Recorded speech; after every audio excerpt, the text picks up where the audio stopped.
En fin, luego hablaremos de este tema con nuestros compañeros de la Crónica Social, pero ahora es el momento de ocuparnos de los autónomos. Al otro lado está José Luis Perea. Buenos días, José Luis, ¿cómo estás? Hola, Julia, buenos días. Bienvenido, portavoz de la Asociación de Trabajadores de Autónomos en Castilla-La Mancha y secretario general de la Federación Nacional de Asociaciones de Trabajadores de Autónomos. Lo primero que te quiero preguntar, ¿cómo estáis? Pues francamente mal. Estamos, pues prácticamente hay un 70% de autónomos que sigue confinado en su casa, que tiene que afrontar cuando termine el mes pues, los gastos de alquiler, de hipotecas, su propia cotización, no puede vender, no puede prestar sus servicios y aquellos que tienen la posibilidad de abrir los negocios pues lo tienen muy limitado y realmente en muchos casos casi no les es rentable. Ayer conocíamos datos del paro. Esta mañana, concretamente, el paro ha subido en Castilla-La Mancha en 11.000 personas. En abril, en España, los datos son de unas 282.891 personas. ¿Cómo valoráis vosotros esos datos cuando vemos que la caída se ha producido, sobre todo, concretamente en Castilla-La Mancha, en el sector servicios? Bueno, pues evidentemente son unos datos terribles y si nos vamos al sector de los autónomos, pues hemos perdido en España casi 40.000 autónomos y en Castilla-La Mancha 3.000 autónomos, siempre hablando de saldo neto, es decir, compensando altas con bajas. Pero digo que son terribles porque la mayoría de los trabajadores se encuentran en un ERTE, es decir, están desde el punto de vista de seguridad social no figuran como desempleados y también hay 50.000 autónomos casi en Castilla-La Mancha que son beneficiarios de las ayudas estatales que están dados de alta aunque no estén trabajando. El problema va a venir cuando se acabe el estado de alerta, evidentemente se cierren las ayudas y nos encontremos con un batacazo importante de la economía. Más preguntas, dudas, que serán miles las que os surgen a vosotras, pero sobre todo quiero que me cuentes lo que exigís al Gobierno. ¿Qué peticiones le trasladáis desde la patronal? Bueno, nosotros desde el primer minuto le pedimos al Gobierno de Pedro Sánchez que suprimiera la cuota de autónomos, porque no tenía sentido, porque además es algo que han hecho prácticamente la mayoría de los países europeos, lo ha hecho Francia, lo ha hecho Portugal, lo ha hecho Italia. Si no podemos ingresar, no podemos cotizar. Por ejemplo, de los autónomos beneficiarios de la prestación especial que hay del Gobierno, pues de ese 1.100.000 y pico, 400.000 han tenido que pagar la cuota del mes de del mes de abril, y estaban exentos. Y es verdad que luego dice el Gobierno que se la devolverá en mayo o junio, pero nosotros no estamos al servicio de la Administración tiene que estar al servicio del ciudadano y es mucho más lógico suprimir a todo el mundo la cuota de autónomo y luego cobrársela a aquellos autónomos que estén trabajando, por ejemplo del sector sanitario, del sector de la alimentación, del sector del transporte, etcétera, etcétera, ¿no? Pero aquellos que no tenemos y que estamos encerrados en casa, lógicamente lo que no podemos ser ahora es banco del Gobierno y adelantarle nuestras cotizaciones. De hecho, tú dices en alguna entrevista que he leído que vosotros no estáis para dar préstamos ahora, así lo definís. Evidentemente, además el Estado, si demoramos ahora, cuando terminen los plazos de pago de cuotas, la moratoria nos va a exigir un 5% un 1,5% de interés. O sea, nos parece un poco, espeluznante, ¿no? Otra de las medidas que hemos pedido al Gobierno es que se rebaje ese porcentaje del 70%, del 75% de pérdida. Es decir, un autónomo está arruinado cuando ya ha dejado de percibir el 50% de los ingresos en su casa. No necesita perder 3 de cada 4 euros. Por tanto, nos parece que eso habría que bajarlo. Porque además el Gobierno lo ha hecho, lo ha bajado, pues por ejemplo, cuando nosotros podemos pedir una moratoria con una entidad financiera. Basta con justificar un 40% de pérdida, es decir, cuando pagan los bancos con un 40% de pérdida es suficiente, cuando paga el Gobierno eso hay que incrementarlo hasta un 75%.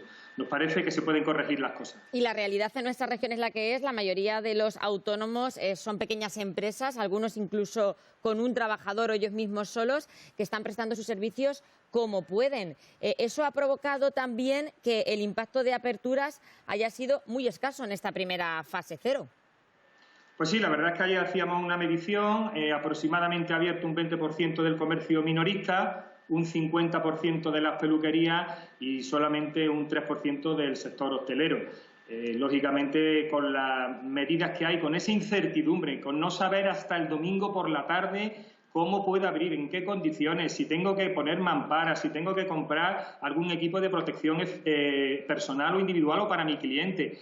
son cosas que no nos dan certeza y, evidentemente, ante la incertidumbre, mucha gente pues sigue en su casa y no abre el negocio. También, evidentemente, la inversión que tiene que realizar, por ejemplo, un establecimiento para poderlo adaptar a la nueva normativa.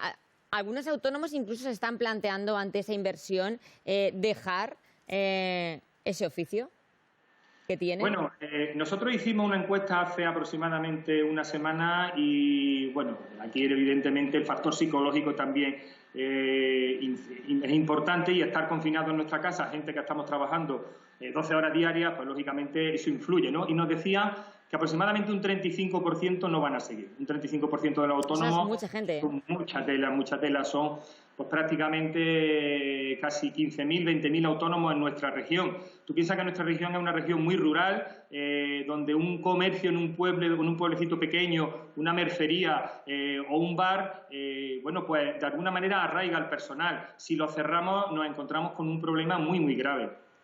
Un problema que incluso podría afectar al abastecimiento de esa propia localidad, porque son ellos, los autónomos, los que están generando ese tejido empresarial que nutre a los pueblos de Castilla-La Mancha. José Luis. Pues sí, evidentemente es un drama en las situaciones como esta. Bueno, esta semana tendremos alguna noticia del gobierno de García Paje, que yo creo que, bueno, tienen buena pinta, pero lo que no entiendo es que lleguen casi 2 meses después con, no sé, por ejemplo, yo soy andaluz, en Andalucía los autónomos llevan pidiendo la ayuda que estableció la Junta hace 3 semanas, es decir, muchos de ellos ya empezarán a recibirla. Creo que llegamos tarde en muchos casos. Y José Luis, más cosas que nos interesan y que deben de estar sobre la mesa.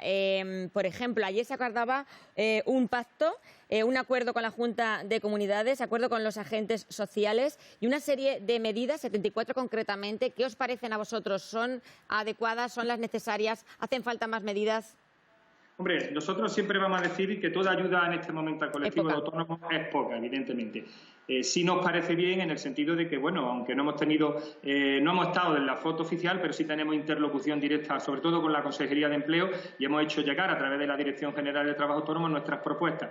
Bueno, parece que hay 25 millones para ayudar a los autónomos de manera directa, tanto si tienen trabajadores como si no tienen trabajadores, para que ellos se lo gasten en aquellos gastos que tienen. Para nosotros, como digo, tiene buena pinta, pero creemos que llegan demasiado tarde porque en muchos casos se van a encontrar con que paisanos nuestros ya han cerrado el negocio. Y es un cierre que no tendría vuelta atrás, imagino. No, evidentemente ahora mismo si quieres disfrutar de cualquier tipo de ayuda tienes que estar al día en Seguridad Social y tienes que estar de alta. Por tanto, también aquí tenemos un problema, sobre todo con los autónomos de temporada, ¿no? Por ejemplo, la gente que se dedica a las ferias, muchísimos feriantes que se suelen dar de alta en abril y que suelen cesar su actividad en octubre y noviembre y que se han encontrado con que no pueden solicitar la ayuda pues porque no están de alta. Eso se pierden totalmente, pero, por ejemplo, también ese tejido empresarial que hay en nuestra región, de esos oficios, el carpintero, el herrero, oficios generacionales, el panadero, porque es un bien de consumo primario, pero sí que muchos oficios que están viendo a lo mejor cómo tienen que cerrar y perder lo que ha supuesto esa generación de familias enteras. Sí, además porque pues prácticamente han acabado con su ahorro, que es lo que le ha permitido este tiempo, estos 2 meses, subsistir. Pero, bueno, para eso está también la Administración. Hay que ayudar en estos momentos, como he dicho antes, y más en una región donde el autónomo y la microempresa son tan importantes. Desgraciadamente, en Castilla-La Mancha no tenemos empresas fuertes, empresas con mucha mano de obra. El tejido productivo de Castilla-La Mancha está fundamentado en esos 150.000 autónomos, en esos 145.000 y en las microempresas, porque tienen 1, 2, 3 trabajadores. Esto es lo que hay, esa es la realidad. Por tanto, yo creo que ahora la Administración tiene un trabajo importante que hacer porque, como te he dicho antes, bueno, pues cerrar en la capital es complicado, pero en el ámbito rural dejar a un pueblo de 300 habitantes sin una mercería, sin un bar, sin un kiosco, va a ser una situación realmente trágica también. Y José Luis, ¿veis esperanza en las próximas fases? Bueno, vamos a ver, nosotros tenemos un pellejo especial, ¿no? Tenemos el autónomo, tiene una piel especial, yo creo que estamos entrenados pues para sortear dificultades todos los días y yo tengo mucha confianza, tenemos mucha confianza pues desde ATA en que vamos a recuperarnos. Es cierto que la recuperación no va a ser a medio plazo, va a ser a largo plazo y que este año, si conseguimos mantener nuestro negocio durante el año 2020, ya podemos estar satisfechos. Nosotros lo que estamos ofreciendo es cualquier tipo de asesoramiento, por eso invito a tus oyentes a que llamen al teléfono de ATA, a que vean en la página web cualquier tipo de consulta, cómo solicitar la prestación, cómo solicitar los fondos ICO. Nosotros estamos atendiendo, de hecho hemos atendido a casi 80.000 autónomos en lo que va de pandemia y lo hacemos gratuitamente y desinteresadamente precisamente para ayudarlos. Es el granito de arena que nosotros como organización podemos poner, además lógicamente de intentar gobernar con los negocios, con los gobernantes y llegar a acuerdos que favorezcan al colectivo. Pues yo creo, José Luis, que nos vamos a quedar con ese dato esperanzador, ¿verdad? Con ese autónomo castellano-manchego que sabemos que es un luchador nato en el oficio que tenga y con que poco a poco se pueda ir saliendo de esta situación, por supuesto, con las medidas que exigís. Eso esperamos. Muchísimas gracias. José Luis Perea, portavoz de la Asociación de Trabajadores Autónomos de Castilla-La Mancha. Un placer y aquí está tu teléfono y tu casa abierta, estando contigo para contarnos lo que necesitéis. Muchísimas gracias. Buena mañana. Bueno, pues estas serán